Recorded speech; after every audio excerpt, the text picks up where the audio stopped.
लो जी, सब तो पहले म्यूनसिपल कमेटी वीडियो किला देखो अधिकार फिर संघ की तरफ से 4 दिनों हिदायत में की कर जाती लेंगे। है कि तमाम दुकानदार साहबान अपनी अपनी दुकानों के शटरों को सबक पेंट करवाएं और कौमी परचम बनवाएं और अच्छे शहरी होने का सबूत है। गवर्नमेंट की हिदायत के मुताबिक जो सेट है उनको भी अपनी दुकानों पे लगवाएं।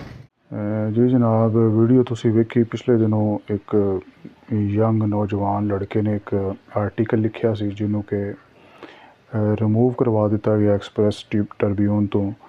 ते वो आर्टिकल विच यह दस्सिया गया सी कि रियासत जिहड़ी है वो ज़बरदस्ती हुब्बुल वतनी जिहड़ी है वो आवाम विच कुट कुट के भर रही है। कुटन तो समझदे हो ना पे, मतलब डंडे के जोर के उत्ते वो कह रही है कि हुब्बुल वतनी हाले इस तरह नहीं है। मेरे आका करीम सल्लल्लाहु अलैहि वसल्लम का इरशाद भी है कि वतन की मुहब्बत भी जिहड़ी है ना ये ईमान का हिस्सा है।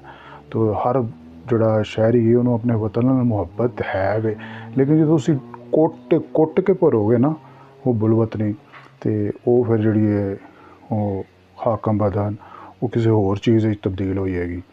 तो हुब्बुल वतनी वही है कि बराबर के मौके दिते जान, वो इंसाफ का बोलबाला होवे कि जोड़ा कि मेरे वतनी अजीज़ इंसाफ जोड़ा ना वो तो कह लो कि जिस तरह एक कोई चीज़ नापैद नहीं हो जाती कि जी लभे ही ना।